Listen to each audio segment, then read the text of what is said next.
सास बहू का झगड़ा। अनामिका की सास पुष्पा अपनी बहू को कुछ खास पसंद नहीं करती थी और इसीलिए दोनों सास बहू में आए दिन झगड़ा होता रहता था। सास बहू के झगड़े के चक्कर में अनामिका के पति मोहित की जिंदगी मुश्किल में पड़ गई थी। बेचारा बार बार माँ और बीवी के झगड़े को सुलझाता ही रहता था, लेकिन दोनों समझने का नाम नहीं लेती थी। वैसे तो सब कुछ ठीक ठाक चल रहा था, लेकिन एक दिन अनामिका और पुष्पा के अंदर जोरदार झगड़ा हुआ और बात कुछ इस तरह थी। बहू, मैंने तुम्हें कल अपनी एक साड़ी धोने के लिए दी थी। हाँ मम्मी जी, वो साड़ी धोकर मैंने आपकी अलमारी में रख दी है। उसी की बात कर रही हूँ मैं। जरा देख तो, इस साड़ी को देखकर किसी भी तरह से लगता है ये धुली हुई है। अरे मम्मी जी, मैंने आपकी साड़ी वॉशिंग मशीन में अच्छे से धोकर सुखाकर आपकी अलमारी में तह बनाकर रखी थी। आपके तो नखरे खत्म ही नहीं होते। अरे कैसे बात कर रही है मुझसे? मेरा नखरे? अरे मोहित, जरा ये देख तो, ये साड़ी धुली हुई लग रही है क्या? अरे मम्मी, जब अनामिका कह रही है कि उसने साड़ी धोई थी तो मान लो ना। हर बात पर झगड़ा करना जरूरी है क्या? क्या है ना मोहित, तुम्हारी माँ को तो मेरे हर काम में नुस्ख निकालने की आदत पड़ गई है। जब तक दो चार खरी खोटी सुना नहीं लेती ना, इनका दिन नहीं निकलता। अरे चुप कर, बहू होकर मुझे जवाब देती हो। एक तो गंदे कपड़े उठाकर अलमारी में रख दिए, ऊपर से कैंची की तरह कचर कचर बोली जा रही हो। अरे मम्मी जी, आपको समझ में नहीं आता क्या? मैंने साड़ी धो कर रखी थी। तो फिर इतनी गंदी क्यों लग रही है? अब मुझे क्या पता मम्मी जी, आप इस पर इस तरह तेल और घी की चिकनाई के दाग लगाकर लाएंगी तो ये मेरी जिम्मेदारी थोड़ी ना है। अरे तो हाथ से धोना चाहिए था ना। मैं आपकी बहू हूँ, नौकरानी नहीं जो एक कपड़ा रगड़ रगड़ कर हाथ से धो दूंगी। आपको पहननी है तो पहनिए, नहीं तो रख दीजिए। तुझे तो मैं अच्छी तरह बताऊंगी, मुझे जवाब देती है। एक दिन सुबह के वक्त, अरे अनामिका, मेरी व्हाइट शर्ट कहाँ है? आज ऑफिस में बहुत बड़ा प्रेजेंटेशन है और मुझे वो व्हाइट शर्ट पहन कर जाना है। मुझे पता है, आपने मुझे 2 दिन पहले ही बता दिया था और आपकी शर्ट मैंने धोकर अच्छी तरह आयरन करके अलमारी में लगा दी है। जाइए वहां से ले लीजिए। अनामिका, ये तुमने क्या किया? ये देखो, शर्ट पर लिपस्टिक का दाग लगा हुआ है और ये तो एक जगह से जल भी गई है। नहीं नहीं मोहित, ऐसा नहीं हो सकता। मैंने तो तुम्हारी शर्ट ठीक से इस्त्री करके अलमारी में लगाई थी। तो फिर ये जल कैसे गई अपने आप? अलमारी में लटके लटके थोड़ी ना जल जाएगी। पर मोहित, मुझे अच्छी तरह याद है। देखो, अपनी गलती को छुपाने की कोशिश मत करो। और अगर शर्ट जल भी गई थी तो तुम्हें पहले बताना चाहिए था ना। मैं नई शर्ट लेकर आ जाता। अब ऐन वक्त पर शर्ट कहाँ से लेकर आऊं? मेरा इतना इम्पोर्टेंट प्रेजेंटेशन था, सब खराब हो जाएगा। अरे बेटा, क्यों परेशान होता है? ये देख, मैंने तेरे लिए पहले से ही एक नई व्हाइट शर्ट ला कर रखी है। लेकिन मम्मी, आप मेरे लिए व्हाइट शर्ट क्यों लेकर आई? अरे मुझे पता था तेरा प्रेजेंटेशन होने वाला है और अपने इस बहू पर तो मुझे बिल्कुल भी भरोसा नहीं। क्या पता मेरी साड़ी की तरह तेरी शर्ट भी गंदी करके रख देती। और देख, वही हुआ ना। बेटा, सारी टेंशन छोड़ और ये नई शर्ट पहन कर जा। थैंक यू मम्मी, आज तो आपने बचा लिया मुझे। कुछ दिनों के बाद, अरे अनामिका, जानती हो, ऑफिस में मेरा जो दोस्त है ना अमर, आज उसका बर्थडे है और उसे तुम्हारे हाथ का चॉकलेट केक बहुत पसंद है। थोड़ा सा बनाकर टिफिन में रख दो ना प्लीज। हाँ हाँ, क्यों नहीं। मैं बहुत अच्छा केक बनाकर आपके दोस्त के लिए रख दूंगी। तुम्हारे हाथ का खाना खाकर तो वैसे ही मेरे ऑफिस के सारे लोग इतनी तारीफ करते हैं, क्या बताऊं। आप प्लीज एक अच्छा सा केक और बना दो, मेरी तो ऑफिस में शान बढ़ जाएगी। अनामिका केक बनाने के लिए रख देती है। पुष्पा चुपचाप जाकर उस पर ढेर सारा नमक डाल देती है। देख अमर, तेरी भाभी ने तेरे लिए चॉकलेट केक बनाकर भेजा है, तुझे बहुत पसंद है ना? यार, तू बहुत किस्मत वाला है, भाभी इतना अच्छा खाना बनाती है और साथ में केक भी। वैसे भाभी को थैंक यू बोलना। थैंक यू बाद में, पहले तो ये केक खा कर देख। बहुत मेहनत से बनाया है अनामिका ने।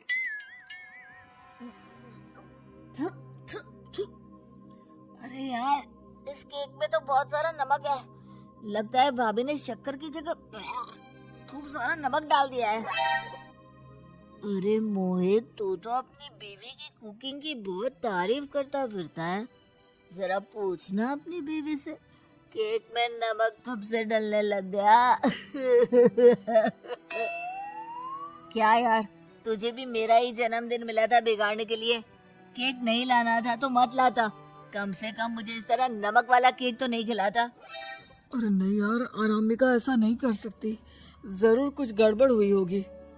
घर जाने के बाद, अनामिका, अगर तुम्हारा केक बनाने का मन नहीं था तो ना बनाती, लेकिन मेरी बेइज्जती करवाने की क्या जरूरत थी? अरे आपकी बेइज्जती, ये अब क्या कह रहे हैं? मैंने तो सुबह आपको इतने अच्छे तरीके से केक बना कर दिया था। हाँ, लेकिन उसमें इतना सारा नमक डाल दिया था कि आज ऑफिस में मेरा अच्छा खासा मजाक बना है। मेरे सारे दोस्त हंस रहे थे मुझ पर। अरे बेटा, मैंने तो तुझे पहले ही समझाने की कोशिश की थी। एक नंबर की गैर जिम्मेदार है ये लड़की, कोई काम ठीक से नहीं करती। उस दिन भी गंदी साड़ी रख दी थी मेरी अलमारी में और झूठ बोल रही थी। कुछ दिनों के बाद, अनामिका देखो, मैंने अपना लैपटॉप चार्जिंग पर लगाया है, उसे अच्छी तरह चार्ज होने देना। मेरी एक अर्जेंट मीटिंग है, प्लीज बीच में से हटाना मत। हाँ हाँ ठीक है, मैं नहीं हटाऊंगी। पुष्पा चुपचाप से जाकर चार्जिंग का बटन बंद कर देती है। थोड़ी देर बाद, अरे ये लैपटॉप चार्ज क्यों नहीं हुआ? और ये बटन किसने ऑफ कर दिया? अनामिका, इधर आओ। क्या हुआ? क्यों चिल्ला रहे इतना? अनामिका, मैंने तुमसे कहा था ना, मेरा लैपटॉप चार्जिंग पर लगा हुआ है, मेरी अर्जेंट मीटिंग है। तुमने इसका स्विच ऑफ क्यों कर दिया? अरे मैंने ऐसा कुछ नहीं किया, मैं क्यों स्विच ऑफ करूंगी? कुछ दिनों से देख रहा हूँ अनामिका, तुम मेरा हर काम बिगाड़ देती हो। देखो, ये अच्छी आदत नहीं। कम से कम तुम्हें इस बात का तो ध्यान रखना चाहिए था कि मेरी कितनी इम्पोर्टेंट मीटिंग थी। अब क्या करूंगा मैं? आई एम सॉरी मोहित, लेकिन सच में मैंने जानबूझकर कुछ नहीं किया। अगर जानबूझकर नहीं किया तो क्या सब कुछ अपने आप हो जाता है? कभी मेरी शर्ट जल जाती है, कभी केक में नमक डल जाता है। आप मेरी बात क्यों नहीं सुनते? मैंने जानबूझकर कुछ नहीं किया। फिर से वही बात। अरे कितनी बार तुम्हें समझा चुका हूँ, इस तरह मेरा काम बार बार मत बिगाड़ा करो। तुम जानती हो मुझे कितनी प्रॉब्लम होती है। ऑफिस में तो पहले ही बेइज्जती करा चुकी हो, और अब ये मीटिंग, ये भी मेरे हाथ से निकल गई। अनामिका की समझ में कुछ नहीं आता कि आखिर उसके साथ ये सब क्या हो रहा था और क्यों हो रहा था। फिर कुछ दिनों के बाद मोहित अपने ऑफिस से कुछ फाइल लेकर घर आता है। अनामिका, ये कुछ फाइलें हैं, इन्हें संभाल कर रख दो, और प्लीज इस बार ध्यान से, कोई गड़बड़ी नहीं होनी चाहिए। नहीं मोहित, कोई गड़बड़ी नहीं होगी। मैं सारी फाइल्स अलमारी में लॉक करके रखूंगी और चाबी अपने पास रखूंगी। अनामिका, जरा अलमारी की चाबी तो देना। क्यों मम्मी जी, आपको क्या काम है? उसमें मोहित की जरूरी फाइल रखी है और मैं नहीं चाहती कि इस बार कोई भी गड़बड़ हो। पता नहीं कुछ दिनों से हर काम खराब हो जाता है। अरे मुझे उसमें से पैसे निकालने हैं और उसके बाद ले लेना अपनी चाबी। मैं खा नहीं जाऊंगी तुम्हारे पति की फाइल। अनामिका को अपनी सास पर शक होता है। चाबी देने के बाद वो चुपचाप छुपकर अपनी सास की हरकत देखती है। ये फाइलें उठाकर डस्टबिन में डाल देती हूँ, फिर देखना कैसे मोहित इसकी खबर लेगा। इस बार तो छोड़ेगा नहीं इसे। वैसे भी पहले मैंने जो कुछ भी किया है उसकी वजह से अच्छी खासी डांट पड़ी है, मजा आ जाएगा। अच्छा, तो ये बात है। सारा काम मम्मी जी बिगाड़ देती है, वो भी इसलिए क्योंकि मेरा उनसे झगड़ा हो गया है। सास के जाने के बाद अनामिका मोहित को बुलाकर लाती है। क्या हुआ अनामिका, क्या दिखाना है? ये देखिए, आपकी फाइल डस्टबिन में पड़ी हुई है। इसीलिए तो कहा था संभाल कर रखना, और तुमने उठाकर ये फाइल डस्टबिन में डाल दी। मैंने नहीं, तुम्हारी मम्मी ने डाली है, मुझसे बदला लेने के लिए, ताकि तुम मुझे डांटो। और अगर मैंने डाली होती तो मैं तुम्हें दिखाने के लिए बुलाकर तो नहीं लाती ना। सही कह रही हो, मैं अभी मम्मी से जाकर बात करता हूँ। थोड़ी देर बाद। मम्मी, सच सच बताइए, मेरी फाइल अलमारी में से निकाल कर डस्टबिन में आपने डाली थी ना? अरे, अपनी माँ पर इल्जाम लगाता है, शर्म नहीं आती तुझे? मैं इल्जाम नहीं लगा रहा हूँ मम्मी, जो सच है वही पूछ रहा हूँ। अब जल्दी से बताइए, आपने ऐसा क्यों किया? अरे तो क्या करती? तेरी बीवी मुझसे झगड़ा करती है, उल्टे सीधे जवाब देती है। मुझे उससे बदला लेना था।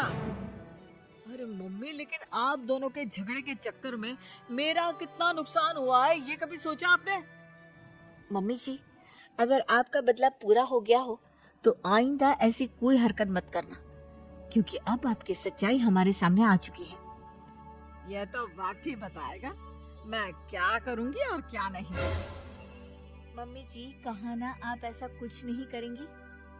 अरे मेरी जो मर्जी आएगी वो मैं करूंगी। मेरा सर घूम रहा है, सास बहू के झगड़े में मेरी जिंदगी का तो कचरा हो गया है, कचरा।